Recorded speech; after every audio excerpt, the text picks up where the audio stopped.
Hi, welcome to another video in my balance series. Today I wanted to talk about being too hard on yourself and this kind of disease of, the modern age woman to lack self-compassion. So when there's so much to do and so many ideals of what a strong modern woman should look like, act like, behave like, live like.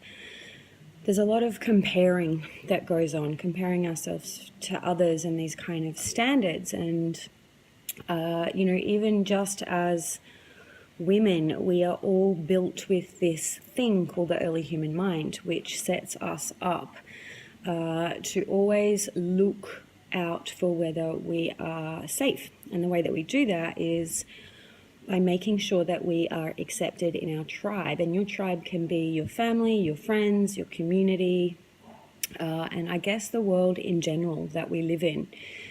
So what happens is we're always fearful of whether we're saying the right thing or doing the right thing. And what this leads to or can lead to is a lack of kindness towards ourselves, because we're always giving ourselves a hard time about maybe, the way we look or the way we are. So ways in which you know that you are being too hard on yourself is things like picking out the way you look, not saying nice things to yourself when you look at your body in the mirror, kind of picking at your body parts and telling yourself that you don't like the way that you look. Calling yourself names internally like, oh my God, I'm such an idiot, or I'm hopeless, or I'm useless, or I'm fat, or I'm ugly, or whatever it is. So berating yourself internally. Also, measuring yourself against others. Saying things like, even if it's in internal dialogue, when you're looking at someone and thinking, I wish I could be more like that, as opposed to being accepting of yourself just how you are. Having an imaginary, but in your mind, it's a very real deadline for where you are supposed to be in your life, and then giving yourself a hard time or never feeling happy until you get this and this and this. So you're riding yourself and driving yourself to get to this deadline, but in fact you're the only one that's running that race. So with younger women in particular, I always say to them, what's your age? What's the age? And they know what I'm talking about. What's the age that that you've set for yourself where you have to have it all? And some of them will tell me, 27, 28, 30, where I have to have the babies and I have to have the partner and I have to have the job. And if they're not in that race and they're not living up to that expectation that they've set for themselves, which is very hard, especially when most of our journey can be pretty much out of our control, we can feel like we're failing. And give ourselves a hard time for failing because we're not living up to this vision that we've created for ourselves. I'll be basically it's I'll be good enough or I'll be perfect when I have this kind of package for my life. And what happens is that we can end up feeling very discontent along the way because we're missing all the small moments of joy that we could be having because we're kind of running, this career race or this race to have a family by a certain age. Worrying about what others think about you way too much. So I think it's good to have a healthy amount of concern about how others view you and see you. The way we interact with others and what other people think about us is sometimes a good radar for our own behavior. However, if it's excessive and you're constantly worried about what other people think and might be thinking about you, so you make up in your mind what it is that they could be saying about you, and you think about this often. I know women that do this. It's another little sign that you're being a little bit too hard on yourself. So let's look at some... also, the last thing I want to mention is the word self-love. I literally see women squirm when I say this. Not even do you like yourself, do you love yourself? And they're just like, ugh, or they laugh. And that's a bit of a sign that, maybe you don't actually like yourself very much and you're being harder on yourself than you need to be. Okay, so the other questions that I've asked you is about whether you know your own potential and you're proud of that potential, and you know your own skills and you utilize your own skills. Whether you thank your body often for all of the amazing things that it does for you every day, and you actually admire this vessel no matter how it is kind of shaped, for carrying you through life. Whether you remind yourself often, hey, that internal dialogue of you're going to be okay, you're doing just fine, or even saying to yourself, you're doing a great job, wow, you did really well at that, I'm really proud of you. So kind of being your own mother or your own friend. Whether you take time to do small, kind things for yourself because you know how to nurture yourself, so you know what refills you, what makes you feel good about yourself, and whether you take the time to do that. Whether you honor your own strengths, and remind yourself, that I'm a strong woman, and and you're out there in the world using the power that you have as a woman.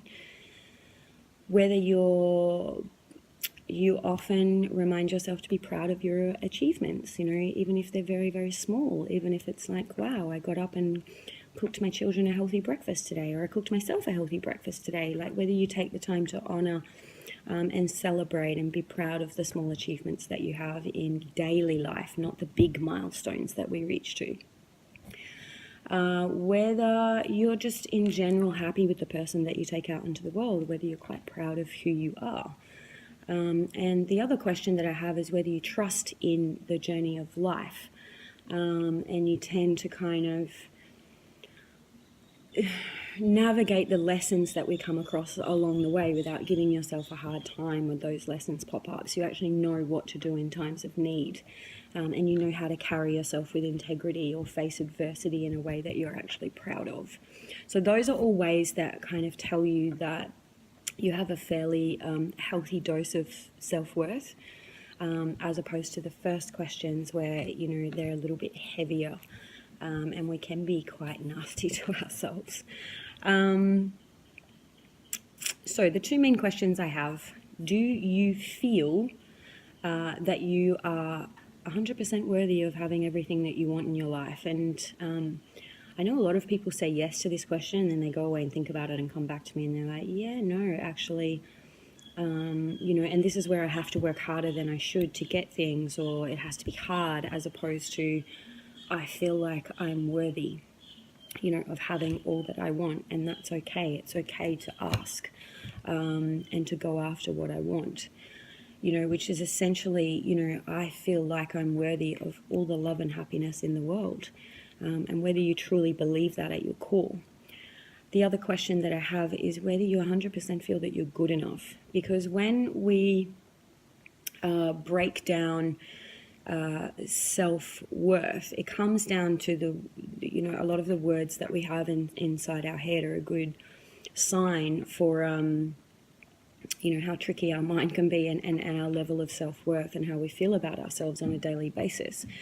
Now, heading to a therapist, and I'm a therapist, and trying to figure out where did these words originate from. Is it because my parents taught me this way, or I got bullied in school? Or you will pay off a therapist's house and car, literally, trying to find out the origin of where this came from, as opposed to looking at ways of transforming those words inside your head right now, not trying to control them or avoid them or figure out where they came from, but instead trying to use tools for compassion to try and transform the words that you have in your head right now on the spot in times of need, so catching them when we're saying them. Because transforming your relationship to your stories now on the spot is a healthier way. Having tools to be able to do that is a healthier way to become empowered in a shorter amount of time than trying to dissect the mind, because no one in the history of human beings has ever figured out where thought originates from, and how to dissect the mind. You literally spend your life doing it and won't succeed. So there's one thing that I notice with people that tend to have fairly good, strong self-worth, and it shows. That's what shows up in their life. Like, what they have is a direct reflection of what they're telling themselves they're worthy of, up here. what these people have is that they don't actually buy into negative self-talk. It doesn't mean that they don't say negative things, they just don't believe them. So when we actually start to believe the stories that we tell ourselves, that's where the problem originates, because when we believe that something is true, we actually have an emotional response that comes with that can make us feel quite terrible internally. So the thing is about people that tend to go out and go after what they want, or have what we call, I guess, confidence. It's a natural confidence because it comes from within, because they know their worth. And they know they're worth it because when those I'm not worthy stories come up, they hear them but they don't hang out with them. And that's the difference, is knowing how to transform your relationship to that thought on the spot so that you don't hang out with it for as long.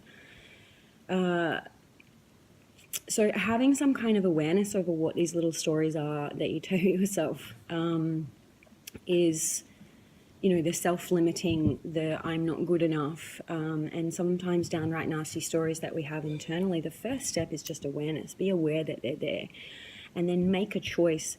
There's nothing wrong with positive internal self-talk. It's just that if we genuinely do feel that we're fat or ugly or hopeless or useless, if you're trying to tell yourself something positive, I'm not fat, sometimes it just doesn't feel real, as opposed to transforming your relationship to that thought. So learning the art of being able to watch it and allow it to pass, as opposed to becoming entangled and hanging out with it for longer than we need to. So, diffusing the I'm not good enough stories. Diffusing is not another way of controlling your thoughts, because I know a lot of people spend a lot of time inside their mind trying to control the way that they think, like trying to make a negative thought more positive when it really is just a negative thought. And like I said, positive self-talk is helpful, but sometimes it doesn't feel organic or natural to us. So it doesn't always work. Be aware. So the first step is to actually just be aware and to watch the thoughts. Once you start to watch versus engage, you'll notice that you give the thoughts a little bit of space and room to move. So this is essentially mindfulness. It's being able to watch and observe without becoming fully involved. Name the stories. When you name negative stories that you keep repeating to yourself, they lose power. You can name it. There's my I'm fat story. That's a great story. Thank you very much. So you can thank your mind for telling you that story, which just creates a little bit of space for you to be able to recognize thoughts and stories for thoughts and stories, as opposed to something that you're buying into as real. So remember, we're not trying to control or remove the stories. We're just trying to transform our relationship to them by diffusing their power and giving them space and room to breathe and move. Saying the stories in a funny voice. So you can use a cartoon character, you can sing it in a funny voice. If you sing it, dance with it, and say it in a funny voice, you will never buy into that story the same way ever again. So if you, let's say you're one of your stories is I'm fat, or I'm hopeless, or I'm never going to have what I want, or if you start dancing and singing to that, it is not possible to take yourself seriously. You will not take that thought seriously, and when it shows up again, the next time you'll laugh. So we're diminishing the power, and being playful and having a little bit of sense of humor about the mind and the way that it works. Another trick that I like to use with some clients that have nasty stories is I get a big piece of paper, and in black and white, in bold, like in a marker, I write the story in black and white and I hold it up for them. And when they see it, they're like, wow, that looks really, really serious. It looks serious, and the mind kind of buys into it as something that's serious. And then I write it again in, say, a red or a pink, and I write it in cursive writing, and they laugh because the mind then goes, oh, that's quite pretty. So it's all about just being a little bit more playful and a little bit more gentle and a little bit more kind with the way that you work with these stories that you tell yourself that are limiting you from your true potential, from becoming, the person that you want to be. So what I'd love for you to do today is actually leave your comments below. I want you to be honest and tell me about what your stories are. And then share with me whether you think you can use this watching and observing the thoughts and the stories, or dancing them, or naming them, or writing them down, in different fonts, or typing them out in different fonts, and just start to play with these exercises and let me know your thoughts. If you know someone that's particularly hard on themselves, definitely flick them this video. Have a great day.